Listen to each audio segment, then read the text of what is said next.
Meanwhile, Emily's situation was the complete opposite of mine. Nathan's mother beckoned, and Emily quickly trotted over, despite the clear reluctance on her face. With a forced smile, she respectfully poured me a cup of tea, her demeanor eerily similar to that of a housemaid. But no matter how much she humbled herself, it still didn't earn her Nathan's mother's approval. The scene was strangely familiar. In my past life, after being married to Nathan for years without bearing a child, his mother had grown increasingly impatient with me. Eventually, her attitude turned cold and harsh. I too had been forced to serve tea and endure countless humiliations. This was simply how the Carter family operated. Anyone who was deemed useless would be relegated to nothing more than a servant. Nathan's mother gently squeezed my hand. "Sophia, you've been wronged by all that nonsense in the media." Then her voice turned sharp as she snapped at Emily. "Look at what you've done. Apologize to Sophia right now." Her tone was full of disdain. "I never expected you to bring honor to the Carter name, but embarrassing us in public like this? Do you enjoy humiliating our family? You are completely disgraceful." Under Nathan's mother's heavy pressure, Emily hesitated for a moment before finally mumbling, "Miss Jane, I was wrong. I apologize." I simply gave a slight nod in acknowledgement. Not a single person in the room spoke up for Emily, not even Nathan. He just sat there silently peeling an orange, his expression unreadable. But his mother wasn't done venting her anger. She suddenly turned her frustration toward him. "Look at the woman you married. Is this what you wanted? Are you trying to drive me to my grave?" Nathan didn't even lift his gaze. Instead, he simply placed the peeled orange neatly onto a plate and pushed it toward me. I glanced at the plate in front of me and fell into momentary silence. I had always liked oranges, but I had a habit of meticulously peeling off every bit of the white pith before eating them. Nathan used to scoff at this, saying I was too delicate and spoiled. He had never peeled an orange for me. Instead, he used to mock me, calling me a pampered princess who didn't understand real hardship. But now, right in front of me was a perfectly peeled orange, free of any white pith. Mother, seemingly unaware of the shift in atmosphere, continued to look at me with enthusiasm. "Sophia, you're still single, right?" I opened my mouth to respond, but before I could say a word, she abruptly turned to Nathan with a stern expression. "If you don't like her, then finalize the divorce as soon as possible." Emily visibly panicked. Her hands trembled, and the teapot she had been holding slipped from her grasp, shattering on the floor. But she didn't care about the broken porcelain. Her wide, terrified eyes were locked onto Nathan's mother.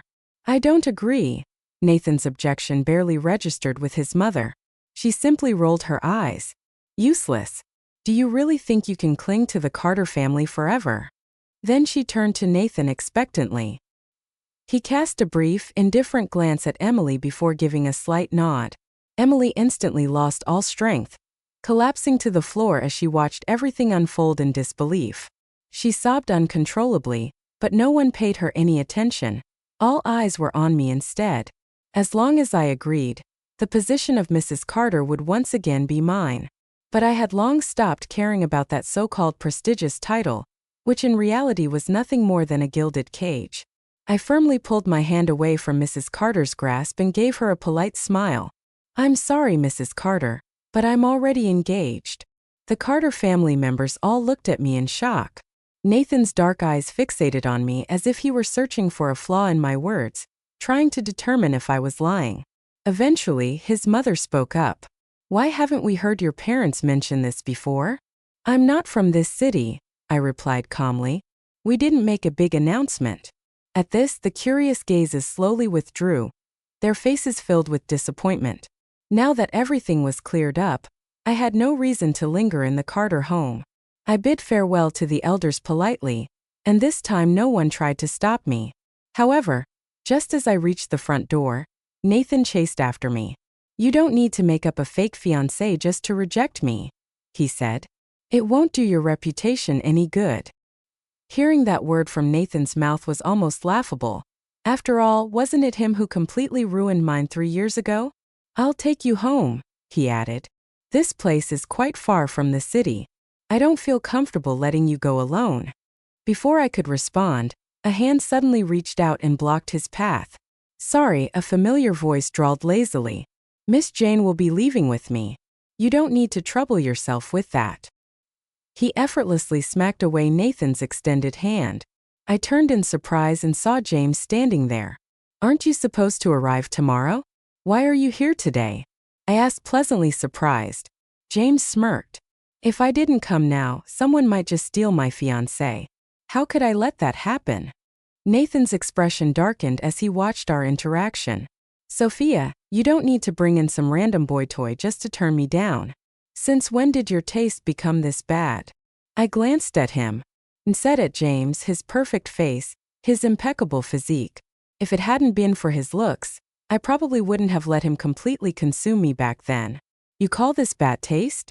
I raised an eyebrow. Nathan, you're as blind as ever. Hearing this, James looked like he was about to lose his temper.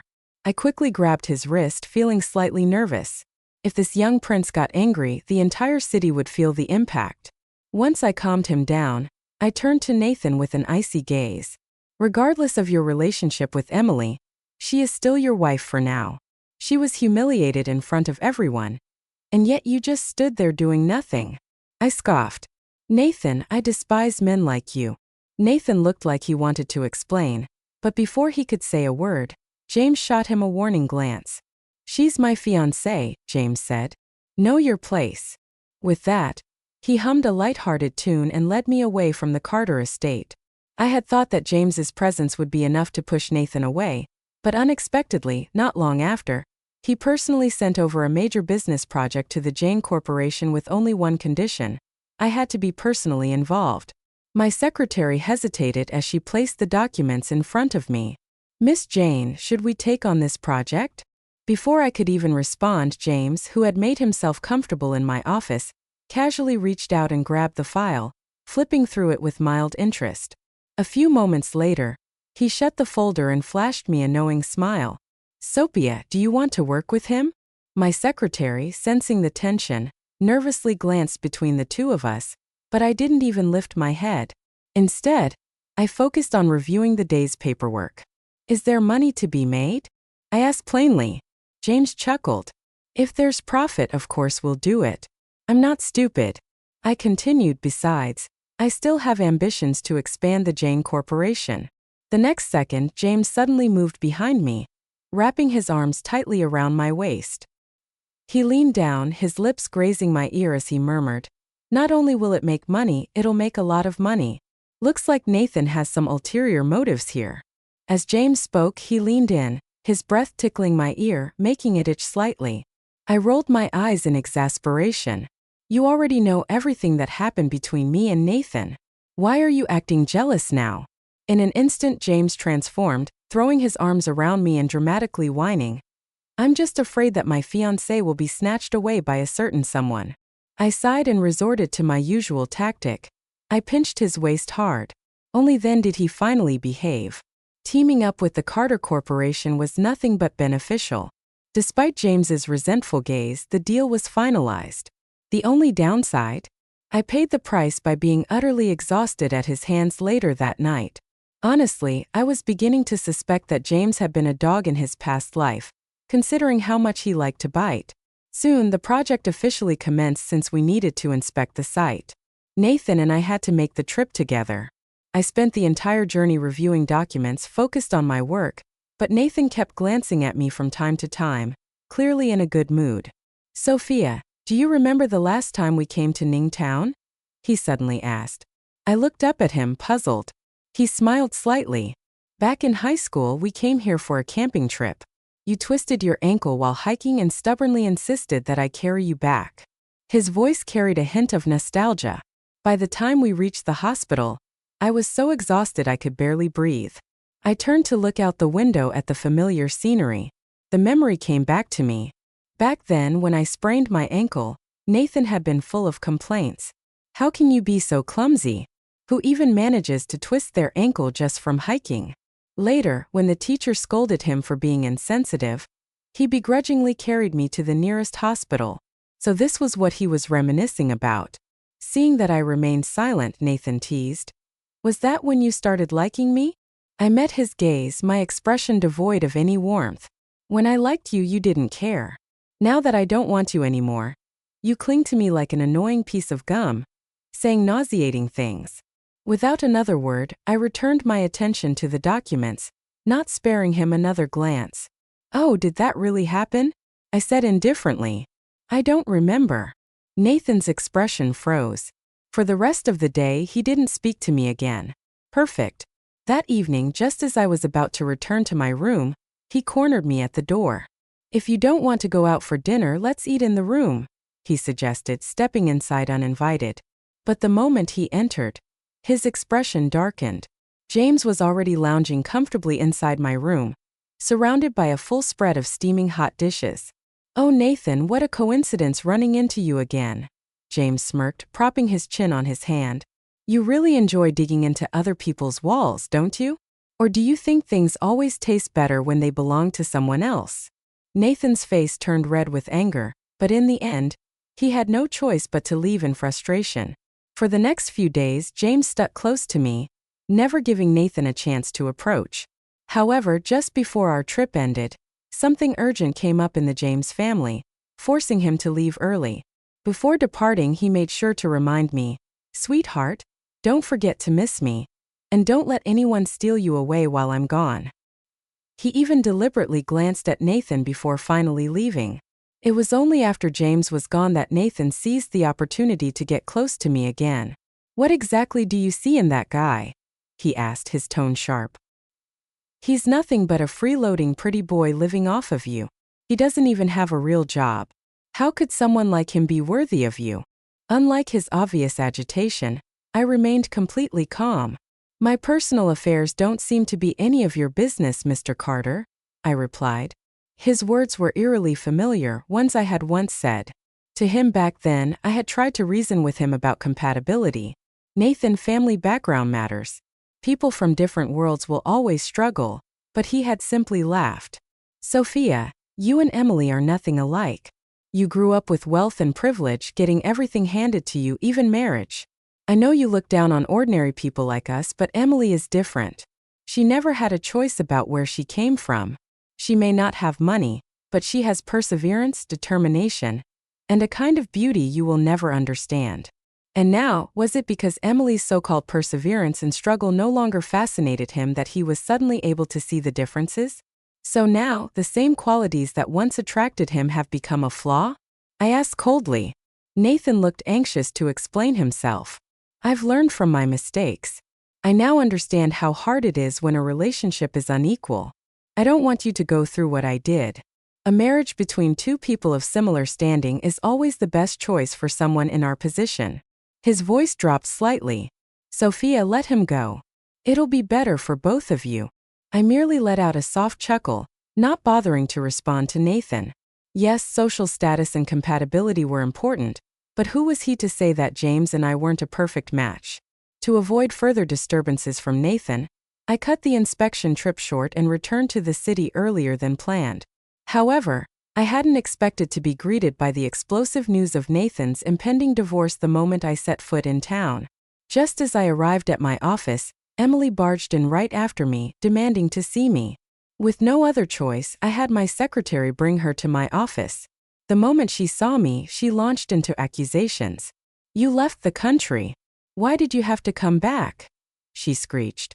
"You willingly gave up Aiden to me back then, so why are you trying to take him away from me now? What's your real intention? We were doing fine together, and it's all because of you that he started looking down on me. I've sacrificed so much for him. Why does he still think about you?" I casually flipped through the documents my secretary had placed on my desk, not even bothering to lift my head.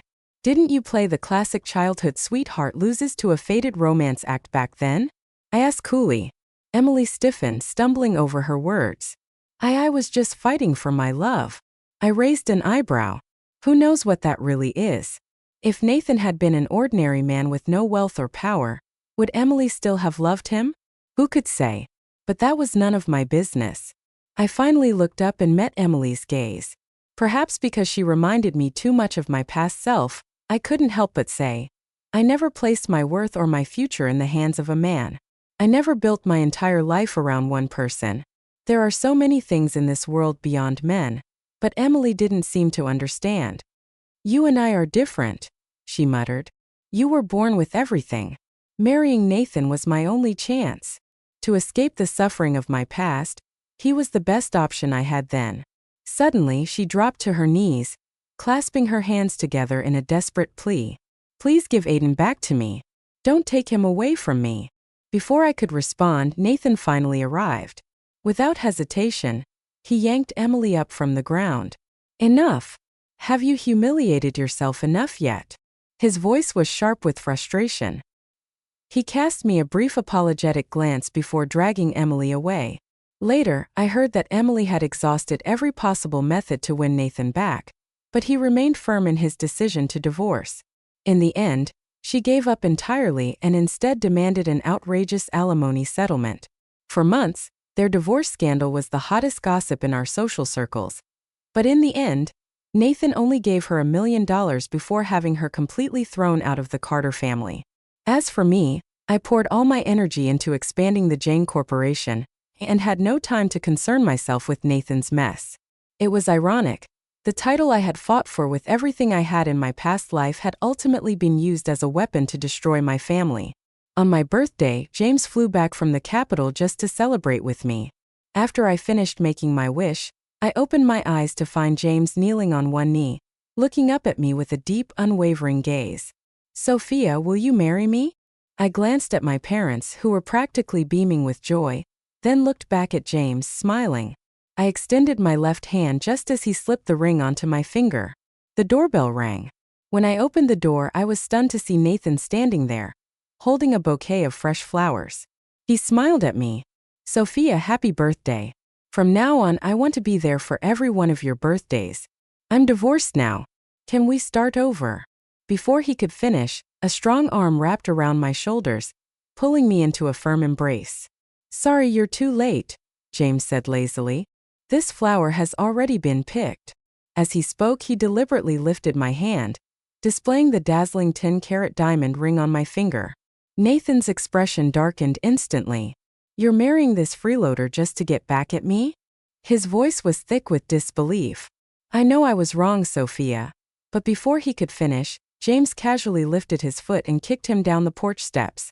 Nathan landed awkwardly. His fall was less than graceful. "Did you just call the young master of the James family a freeloader?" James scoffed. "Are you an idiot?" It was only then that Nathan finally realized who James really was. His face paled, and without another word, he turned and left in disgrace.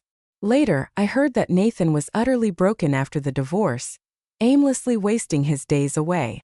The Carter family, tired of his incompetence, chose to support his cousin in taking over the company instead. I merely listened to the gossip with indifference. The Carter family had always prioritized profits over people.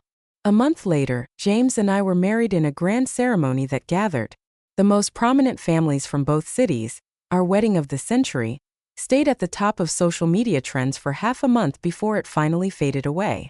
Before we get into the video, could everyone please subscribe to my Endless Diary Tales channel? Thank you so much. Wedding venue. Nathan held Emily in his arms and publicly declared, "Emily and I are the ones truly in love. The person I'm marrying today is Emily." Everyone turned to look at me in shock, but I neither lashed out nor made a scene.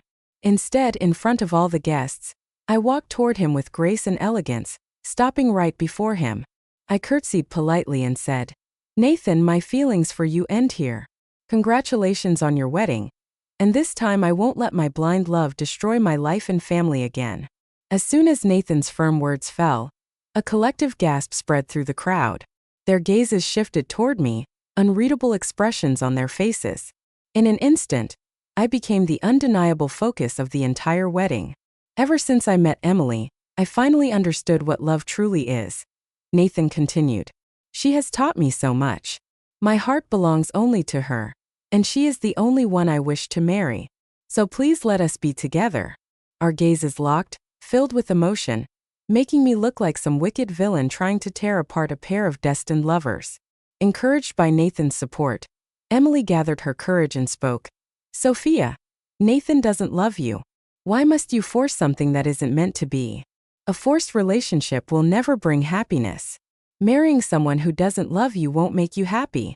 Nathan and I are truly in love. Please let us be together." Her voice was full of pleading. I looked at the two of them standing on the stage, tightly embracing each other, and smiled faintly. Since I was 10 years old, I had known that I would marry Nathan. To stand by his side, I worked tirelessly studying every skill imaginable. While other girls played with dolls, I was learning how to appraise fine goods. While others compared pretty dresses, I had already memorized the family histories of every noble household in the city. While my peers worried about scoring 100 on their final exams, I was mastering social etiquette.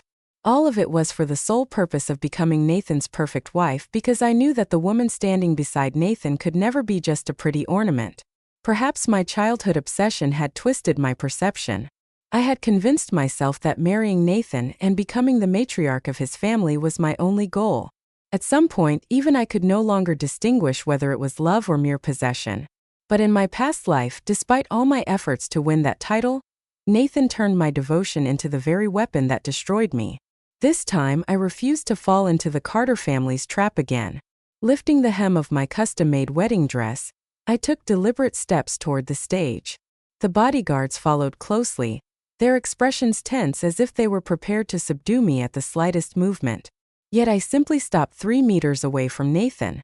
With a poised and elegant curtsy, I repeated, "Nathan, my feelings for you end here. Congratulations on your wedding." Nathan visibly froze on stage.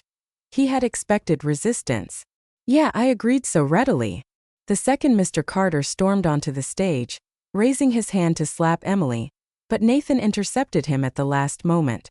Mr. Carter, unconcerned with appearances, lashed out at Nathan. "You ungrateful disgrace. Throwing away a perfect match from a prestigious family just to marry some unknown pauper. You're humiliating the Carter family. What does she even have besides a frail, pitiful act to win your sympathy?" Emily's face turned crimson with embarrassment, but Nathan held her protectively in his arms, as if she were the most precious treasure. "Sophia," he declared. "She is everything I need, and all she has is me. You and I grew up together. If there was ever a spark, it would have happened long ago. I never liked you, so why do you all keep forcing this? A marriage without love will never bring happiness. I want the whole world to know Emily is the only one I love. I just want to give her the best of everything." His impassioned declaration earned murmured laughter from some of the guests. Marriage among the wealthy was never this simple. Nathan then turned his focus to me. "You don't love me either, do you? A marriage like ours would never be happy." I didn't respond. Instead, I silently removed the engagement ring from my finger, ready to return it to him, only to notice that Emily was already wearing a dazzling diamond ring on her own hand. I let out a quiet, amused sigh. Taking the hand of the bodyguard beside me, I placed the ring in his palm, returning it to its rightful owner. Mr. Carter grabbed my hand, attempting to persuade me to stay, but my father swiftly intervened, shoving his hand aside. "Since the Carter family has already made their choice, we won't impose any further." With that, he took my hand and led me away in anger. Because of a casual joke from the elders, I had loved Nathan for 18 years, even when my so-called friends mocked me for chasing after him. I simply laughed it off. No matter what they said, it wouldn't change the fact that I was going to marry into the Carter family. But when I finally won that position, I realized how foolish I had been. I had thrown myself straight into an abyss. Even my own parents had lost faith in that marriage. This time, I wouldn't let myself be trapped again. I had no reason to step into the Carter family's den of wolves. The moment we stepped out of the wedding venue, my father was livid. The entire ride home, he fumed nonstop. That little punk Nathan had the audacity to humiliate my daughter like this. Unbelievable.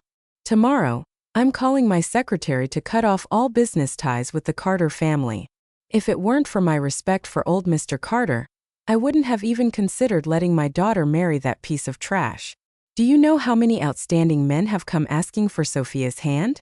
And yet that brat dares to treat her like this? No, I won't let this slide. I need to find someone to teach that ungrateful punk a lesson. My mother sat beside him trying to calm him down, but it wasn't working. Honestly, if someone handed my father, I was convinced he'd storm the Carter estate and tear them all apart. The thought made me chuckle. The moment I laughed, my father finally stopped his angry rant, turning to me with a puzzled expression. Sophia, are you in shock? I reached out and tightly grasped both of my parents' hands. They weren't cold anymore. For a moment, I felt a wave of emotion, and my eyes welled up with tears. My father assumed I was heartbroken and immediately told the driver to turn around, prepared to march back and confront Nathan. Quickly stopped him. Dad, even if Nathan hadn't put on this whole show today, I would have broken off the engagement with the Carter family myself. My father opened his mouth to ask why but hesitated, swallowing his curiosity, afraid of upsetting me further. I turned my gaze to the passing scenery outside the car window, then looked back at my parents with unwavering seriousness. At home you both cherish me like a princess, but in the Carter family, I would have been nothing more than a pawn to strengthen their legacy. A tool to bear children. My parents stared at me in shock, not fully understanding what I meant. In my past life, Nathan had also brought Emily to ruin my wedding, but I had been so blinded by obsession that I refused to let go. I caused an absolute spectacle, throwing a tantrum in front of all the guests. My wedding dress was torn, wine glasses were shattered, and the beautifully arranged venue was left in ruins. In the end, under pressure from all sides, Nathan grudgingly married me, resenting me every step of the way. But that was the beginning of my nightmare. Nathan never forgave me for taking Emily's place. He treated me with cold indifference, and to get back at me, he deliberately orchestrated a hostile takeover of my family's company. My mother-in-law blamed me for failing to win over my husband's heart, and her complaints became relentless. You've been married into the Carter family for so long, and you still haven't given us a child, she sneered at me. I had no response. I could only smile bitterly. Nathan's disdain for me spread throughout the entire Carter household, turning every day into a battle for survival. In the end, my family's company was completely swallowed up. My parents, devastated and left with nothing, took their own lives. I was left clinging to whatever scraps of dignity I had, forced to rely on the very people who had destroyed me. But what truly shattered me was when Nathan and Emily had a child together. I looked at my parents with unwavering determination. That life had been a living hell, an endless cycle of suffering. The Carter family was nothing but a gilded cage, one that stripped me of my identity and happiness. If I, who had been raised as their future daughter-in-law, had suffered so much, then Emily, who was forcing her way in, would face her own fate. Perhaps with Nathan protecting her, things would be different for her. But none of that had anything to do with me anymore after hearing everything I said. My parents fell into deep thought, their brows furrowed as they processed my words. After a long silence, my father looked at me seriously. My precious girl, what do you want to do next? I'm going to study abroad, I said without hesitation, then leaned into my mother's embrace with a playful pout. After all, the future of our family's legacy is in my hands. I have to make it stronger than ever. The once gloomy atmosphere instantly shifted as my father burst into laughter. That's my girl. That's my Sophia. Without hesitation, my father made the arrangements. Very soon, my family had everything set for my departure. On the day I left, I didn't tell anyone.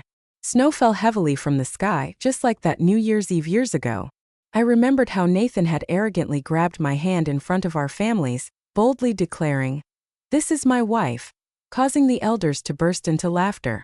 But in the end, it was nothing more than a farce. I casually scrolled through my phone, only to see a news headline, "Cinderella and her prince. A love story destined to be." I chuckled lightly, turned off my phone, picked up my boarding pass and left. 3 years later, I returned home after completing my studies. The company was officially being handed over to me. To celebrate my return, my social circle arranged a grand welcome party. Over the years, I had developed a taste for fine wine, so my best friend Lily chose an upscale bar for the gathering. However, the moment I arrived, I spotted Nathan sitting in a corner. He saw me too. Our eyes met and his brows furrowed slightly. Why was he here? Lily shrugged. You know how small our circle is. The moment news spread that you were back, it didn't take long for it to reach the Carter family. I nodded. It was true. Our social circle was so tightly knit that even the smallest movement became public knowledge within minutes, especially when my parents were so fond of talking about me. I glanced in Nathan's direction. He looked distant and unapproachable. Emily didn't come with him? I asked. Lily leaned in and whispered in my ear. Don't even mention her. She's practically the biggest joke in our entire circle now. Anyone associated with her is bound to suffer. Nobody wants to be anywhere near her. I frowned slightly, but Lily didn't elaborate further. Instead, she playfully pushed me toward the crowd. Tonight, no one gets to be reserved. As the guest of honor, you have a responsibility to enjoy yourself. At her words, the others eagerly joined in, raising their glasses to toast me. I smiled and accepted each one gracefully. For the past 3 years, I had poured every ounce of my energy into my studies, devouring books as if I had 8 brains working at once. Now that I was finally back, I figured I deserved to let loose a little. But just as I was about to take another sip, Nathan suddenly snatched the glass from my hand. You're not good with alcohol. Don't drink so much. I didn't appreciate his concern. I simply took the glass back. Nathan tried to grab it from me again, but I dodged effortlessly. Smiling, I said, Mr. Carter, please don't break the rules. I really dislike men who make decisions for me. He was visibly taken aback by my response, clearly not expecting it. Social gatherings like these were second nature to me now. I handled them with ease. I didn't need sympathy, nor did I need a prince to protect me. I turned and continued my conversation with the air of a real estate tycoon. Raising my glass, I asked to toast him. Meanwhile, Nathan followed half a step behind me, staying close, but I didn't spare him another glance. Suddenly, someone in the crowd gasped, "Look at the fireworks." I turned my head and saw a dazzling display lighting up the night sky, red, white, and gold colors bursting in a mesmerizing dance. Nathan moved beside me, holding his glass of wine. He leaned in slightly, his voice low in my ear. "Do you like them?" I said nothing. He smiled faintly. "I once promised to give you a grand fireworks display, but you were abroad all these years. I never got the chance." I gazed at the vibrant explosions outside the window. Nathan had said that once, but childhood promises were nothing more than words lost to time. I no longer needed them. Snapping back to reality, I lifted my glass and lightly clinked it against his. Smiling politely, I said, "Thank you for the gift, Mr. Carter." My formal response made him pause. He studied me for a long moment before murmuring, "You've changed." I chuckled softly. "You're mistaken, Mr. Carter. As you said, that was all in the past. People grow, don't they?" With that, I gracefully melted back into the crowd, effortlessly engaging in conversation. This gathering was meant for networking and expanding my market connections. I wasn't about to waste such a golden opportunity. Outside, the fireworks continued for nearly half an hour before finally fading into the night. As the party came to an end, people slowly trickled out of the bar, chatting amongst themselves. But as soon as we stepped into the lobby, I saw someone who had clearly been waiting for a long time, Emily. The moment she spotted us, she quickly approached with a bright, eager smile. "Hello, everyone." The crowd merely acknowledged her with polite nods, nothing more, but Emily didn't seem to mind. Emily turned to Nathan with a gentle smile. "I just stopped by your office to bring you dinner. Your secretary said you had a gathering tonight, and since I happened to be passing by, I thought I'd come pick you up." The moment she finished speaking, someone in the crowd chuckled sarcastically. "Looks like Nathan is really lucky. Even his soup has to be personally delivered by Mrs. Carter. We can't help but envy him." Though they said it with admiration, the undertone was filled with mockery. Nathan's expression turned cold as he shot Emily a sharp look. "Didn't I tell you not to wander around unnecessarily? Do you think my words are just background noise? Do you enjoy parading yourself around in public? You're constantly embarrassing me." I was surprised by how ruthlessly he scolded her. Emily quickly put on her usual pitiful expression, "Your stomach isn't in good condition, and you've been drinking. I was worried about you, so I brought you some freshly made soup. Please drink it while it's still warm." In the past, Nathan would have fallen for this act instantly, but now he only glanced at her indifferently, his patience clearly worn thin. Wasn't this the woman he had fought so hard to marry? It had only been 3 years, and yet Lily scoffed beside me, her voice dripping with sarcasm. I gave her a questioning look and she leaned in to whisper, "Nathan and Emily used to be inseparable. He took her everywhere. as if he wanted to announce to the whole world that she was the love of his life. But do you know what they say about people who are beyond saving? She let out a soft chuckle before continuing. 2 years ago, at a charity gala for animal conservation, she showed up wearing real fur. The organizers were so furious that they kicked her out on the spot. Then, during the Carter family's annual company banquet, her impoverished relatives barged in, demanding Nathan give them jobs. His parents were so enraged that they publicly humiliated Emily, calling her a walking disaster, and kicked both of them out of the family estate. Nathan, who values his reputation more than anything, must have felt like she was slapping him in the face over and over again. No wonder he looks like this now. I listened to Lily's animated storytelling without any particular reaction. Indeed, Nathan was a man who cared deeply about his image. Everything Emily had done was a direct insult to his pride. It wasn't surprising that their relationship had soured.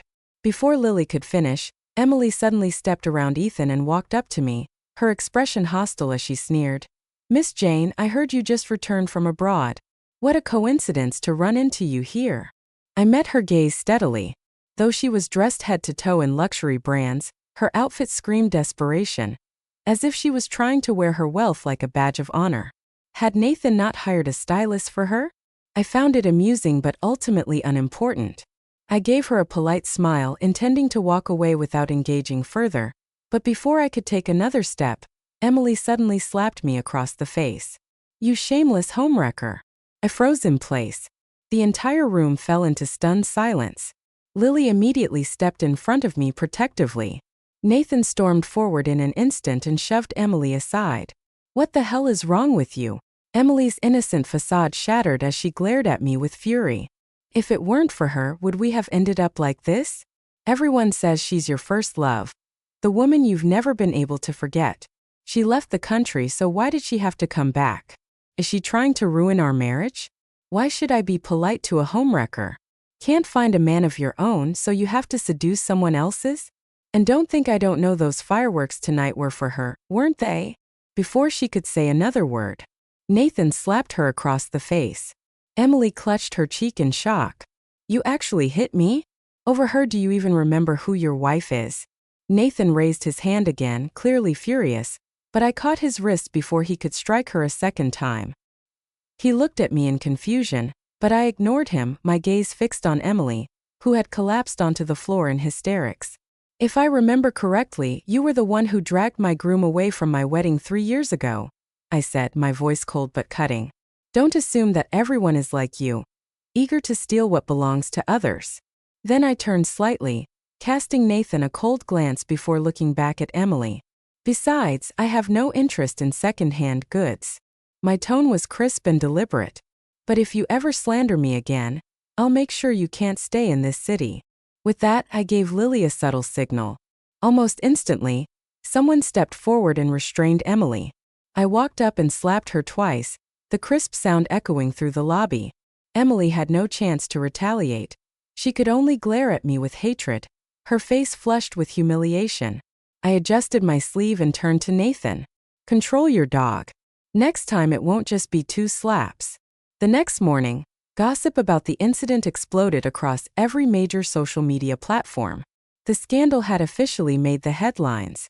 The very first day I returned home, I became the center of public attention, but unfortunately, it was all for the wrong reasons. The courageous Miss Carter slaps the mistress to defend her marriage. Cinderella's fairy tale crumbles. The Carter heir falls for another woman. Was Cinderella's unhappiness after marriage caused by the mistress?